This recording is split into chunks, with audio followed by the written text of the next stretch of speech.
June 22ஆம் தேதி CM உடைய பிறந்த நாள். அந்த பிறந்த நாளுக்கு எல்லாரும் வாழ்த்து சொல்லியிருந்தாங்க. அதுதான் மரபு. நீங்க எதிரியா இருந்தா கூட பிறந்த நாளுக்குன்னா ஒரு வாழ்த்து சொல்லிடுவாங்க. இப்ப நமக்கே ஆகாதவங்க அக்கம் பக்கம் வீட்ல இருக்கிற குழந்தைங்க, இப்ப அவங்களுக்குள்ள பெரியவங்களுக்குள்ள ஒரு பெரிய சண்டை இருக்கும். ஒருத்தருக்கு ஒருத்தர் ஆகாது இருக்கும். அந்த குழந்தை என்ன பண்ணும், அந்த வீட்டுக்கு மட்டும் சாக்லேட் எடுத்துட்டு போவாத, மாத்தி பக்கத்து வீட்டுக்கு எடுத்துட்டு போ, அந்த வீட்டுக்கு போவாதன்னு சொன்னா கூட குழந்தைக்கு ஒண்ணும் தெரியாதுல்ல. இப்படி வந்துரும். ஆன்டி, அங்கிள் எங்களுக்கு பிறந்த நாள்னோனே, அவங்களுக்குள்ள தான் தகராறு, அந்த மனசே மாறிடும் வந்து. ஏன்னா பிறந்த நாளுக்கு யாரையும் வந்து தூற்ற மாட்டார்கள். யாரையும் வந்து சபிக்க மாட்டார்கள். ஒரு வாழ்த்து சொல்லுவாங்க. அந்த குழந்தைகிட்ட சாக்லேட் வாங்கும்போது ஒரு கிஃப்ட் குடுப்பாங்க, ஒரு காசு குடுப்பாங்க. இதுதான் தமிழர்களுடைய மரபே இதுதான்.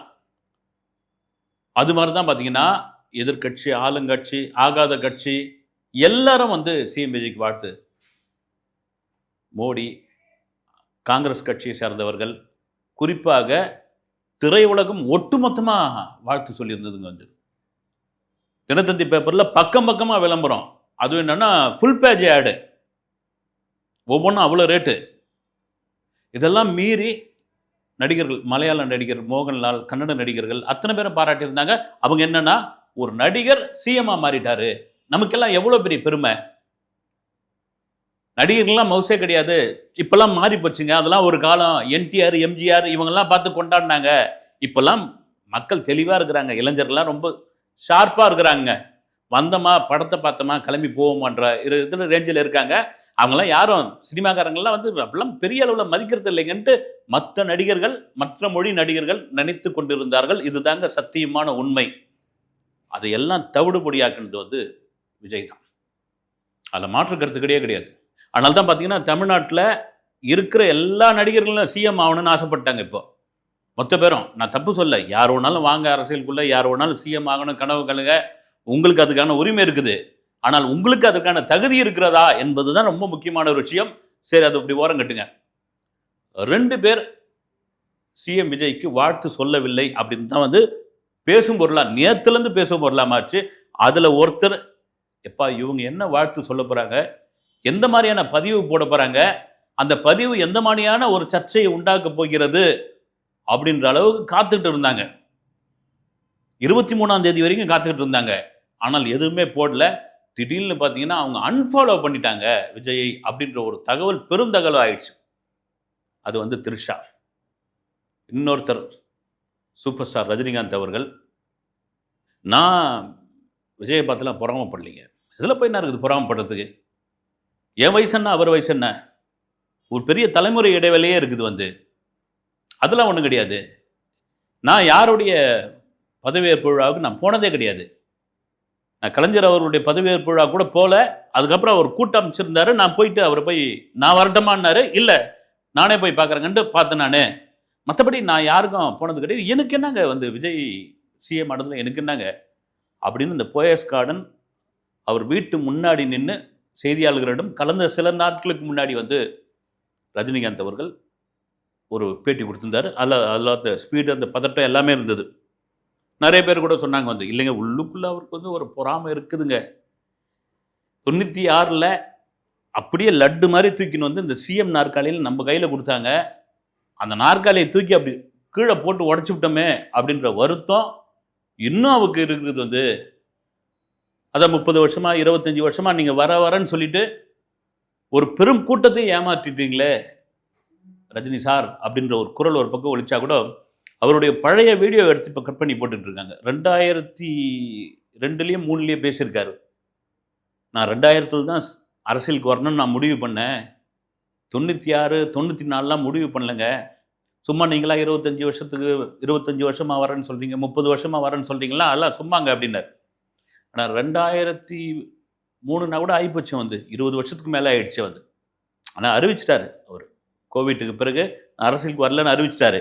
ஆனாலும் நம்மள மாதிரி ஒரு நடிகர், நம்ம தமிழ் துறை சினிமாவை சேர்ந்த ஒருத்தர், அண்ணாமலை படத்தை பார்த்து தான் நான் வந்து கண்ணாடி முன்னாடி நின்று அந்த வசனத்தையே பேசினேன் அப்படின்னு சொன்ன ஒரு நடிகர், நாளைய தீர்ப்பு படத்துக்கு முன்னாடி எங்கள் அப்பா கிட்ட போயிட்டு என்னை வச்சு படம் எடுங்க அப்படின்னு சொன்னப்போ, உனக்கு என்ன நடிக்க தெரியும், எங்கே நடிச்சு காமி அப்படின்னு ஒன்று, நான் ரஜினி சார் படத்தை தான், அவருடைய படத்தில் இருந்து தான் ஒரு காட்சி எடுத்து நான் நடித்து காமிச்சேன் அப்படின்னு சொன்ன எவ்வளோ பெரிய பெருமை அப்படின்னு சொன்ன ஒரு நடிகர் இன்னைக்கு வளர்ந்து ஒரு பெரிய ஸ்டாராக மாறி அந்த ஸ்டாரை இன்னைக்கு சிஎம்மாக முதல்வராக அப்படி உட்கார வச்சிருக்காங்க அப்படின்னா அது எவ்வளோ பெரிய பெருமை.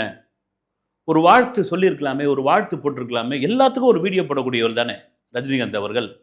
அப்படின்ற மாதிரி சர்ச்சை இருந்தது. இல்லைங்க, எனக்கு துளி கூட பொறாமல் இல்லைங்க, என் தம்பி மாதிரிங்க, விட்டுருங்க இதோட, இதை பிரச்சனை ஏங்க இது பண்ணுறீங்க அப்படின்னு அவர் முடிச்சிட்டாரு. சரி, அவர் ஏன் வாழ்த்து போடலதுக்கு முன்னாடி த்ரிஷா என்ன வாழ்த்து போட போகிறாங்க அப்படின்னு பல பேர், குறிப்பாக தாவேகா தொண்டர்கள், விஜய் ரசிகர்கள் ஒரு கலக்கமாக எதிர்பார்த்ததுக்காக காரணம் என்னென்னா, 2 வருஷத்துக்கு முன்னாடி 2024 ஜூன் 22 விஜயோடைய பிறந்தநாள், 23 எல்லாரும் வாழ்த்து போட்டிருந்தாங்க. த்ரிஷா ஒரு வாழ்த்து போட்டிருந்தாங்க. ஒரு லிஃப்டில் ஒரு மிரர் ஒன்று இருக்கும், அந்த மிரரில் விஜய் ஒரு செல்ஃபி எடுப்பார். அந்த போஸ்ட்டை போட்டு எல்லாரும் இப்போ லியோ ஷூட்டிங் நடந்துகிட்டு இருக்குன்னு நினைக்கிறேன், பெரும் பிரச்சனையாச்சு, அது பெரும் பேசும் பொருளாக மாறிச்சு. என்னையா அது அது அப்படியே கடந்து போயிட்டாங்க அது.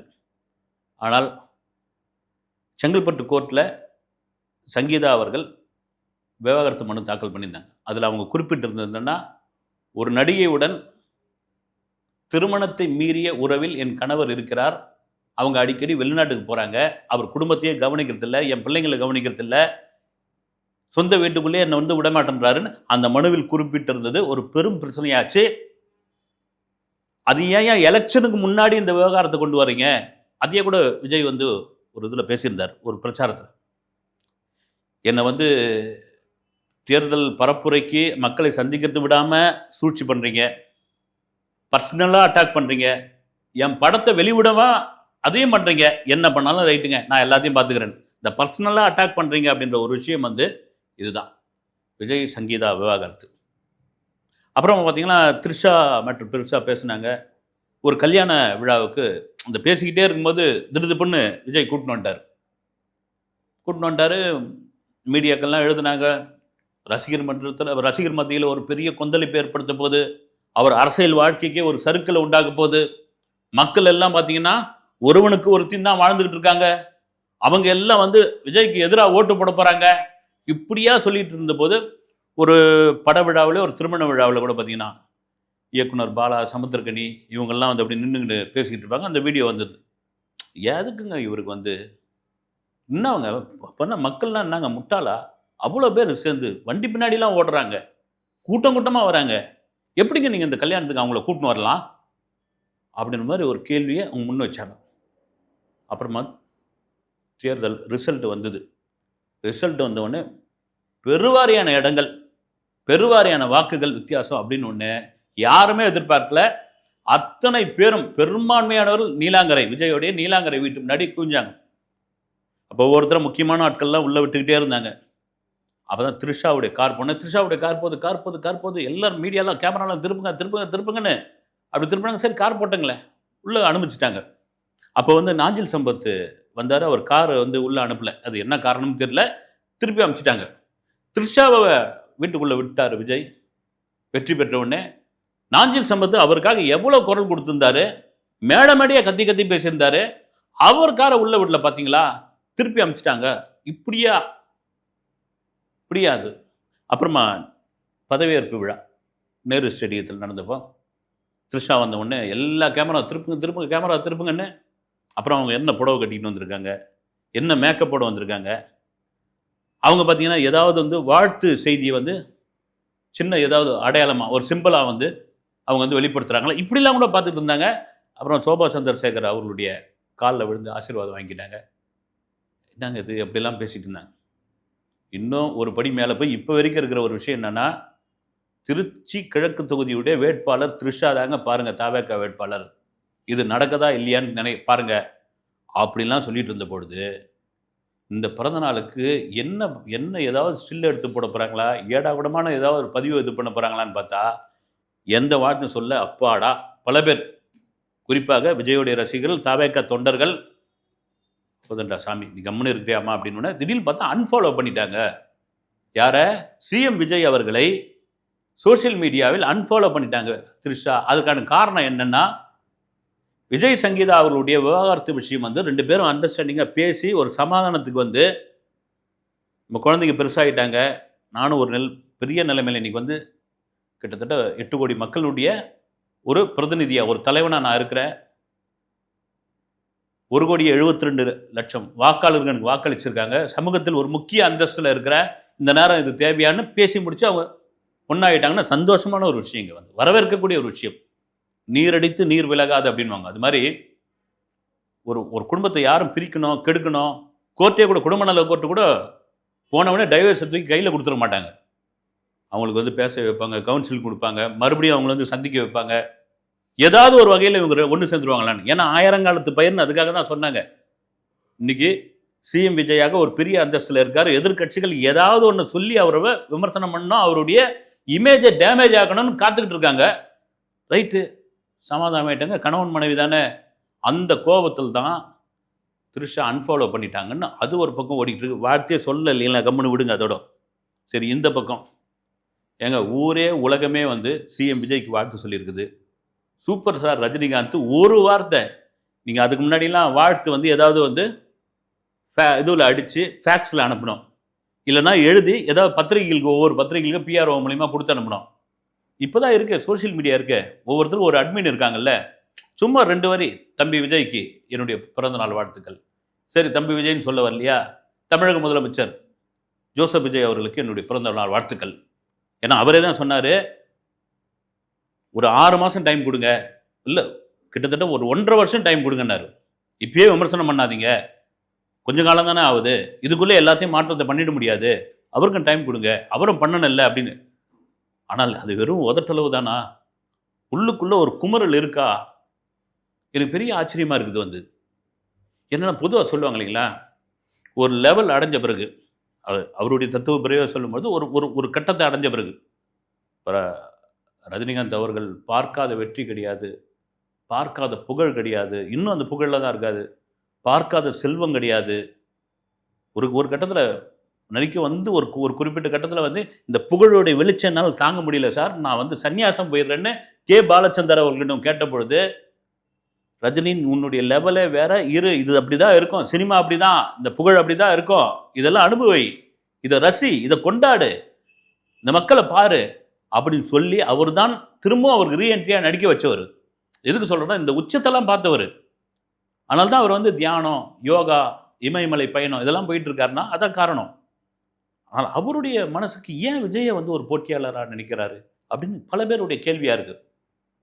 ஒரே ஒரு வாழ்த்தை சொல்லிட்டு போகலாமே, இன்னும் அந்த பனிப்போர் இருக்குதா, இன்னும் அந்த ஈகோ இருக்குதா, தான் சூப்பர் ஸ்டாராக இருக்கணும், தனக்கு வந்து ஒரு வாய்ப்பு சிஎம் நாற்காலி, அது நேற்று வந்த ஒரு நம்மளோட ஒரு சோட்டா பையன், நம்மளோட ஒரு பச்சா, இவர் கிடச்சிடுச்சு அப்படின்ற கோபமா, இல்லை சத்யராஜ், திவ்யா சத்யராஜ், பொன்வண்ணன், நாசர் இவர்கள் மாதிரி ஒரு திமுகவினுடைய அனுதாபியா, மறைமுக அனுதாபியா ரஜினிகாந்த், அந்த கோபமா, அவரும் வந்து ஒரு எழுதப்படாத திமுகவினுடைய நிர்வாகியா, அந்த வெறுப்பா, அப்படியெல்லாம் ஒன்றும் கிடையாது. நான் அரசியலுக்கு அப்பால் பட்டுவேன், என் ரசிகர்களுக்கு இந்த கட்சியினர் தான் ஓட்டு போடுங்கன்னு நான் சொல்ல மாட்டேன். நான் அவளுக்கு விருப்பப்பட்டால் யாருக்கு வேணாலும் ஓட்டு போட்டுக்கலாம், அவங்கள தடுக்க மாட்டேன்னு சொன்னவர் இந்த தேர்தலில் திமுக சார்பாக ஒரு விளம்பரப்படத்திலே நடிச்சிருந்தார்.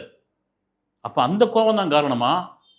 இல்லைங்க, விஜய்க்கு என்னங்க தெரியும், எப்படிங்க வந்து இந்த தமிழக மக்கள் வந்து சிஎம் நாற்காலில் உட்கார வச்சுட்டாங்க அப்படின்னு உள்ளுக்குள்ளே இருந்தால் கூட, ஒரு பிறந்த நாளுக்கு வந்து ஒரு வாழ்த்துன்ற ஒரு விஷயம் ஏன் சொல்லலை அப்படின்ற பொழுதுதான், இதையெல்லாம் கடந்துதான், இந்த மனிதர்களை எல்லாம் கடந்துதான், யார் இந்த மனிதர்கள் த்ரிஷாவும் இருக்காங்க, சூப்பர் ஸ்டார் ரஜினிகாந்தும் இருக்காங்க, எதிர்கட்சி தலைவர் உதயநிதியும் இருக்காரு, திமுகவுடைய தலைவர் ஸ்டாலினும் இருக்காரு. எல்லாரையும் கடந்து தான் அரசியல் பண்ணி ஆக வேண்டும், எல்லாரையும் கடந்து தான் ஒரு ஆட்சி அமைத்து ஆக வேண்டும், எல்லா விமர்சனங்களையும் தாங்கித்தான் ஆக வேண்டும்ன்ற ஒரு பக்குவ நிலைக்கு விஜய் வந்திருக்கிறார் என்பதில் மாற்று கருத்து இல்லை. அதே வேளையில் எல்லாத்தையும் மக்கள் பார்த்து கொண்டு இருக்கிறார்கள் என்பதுதான் நிஜமானது. அடுத்த வீடியோவில் சந்திக்கிறேன். நன்றி.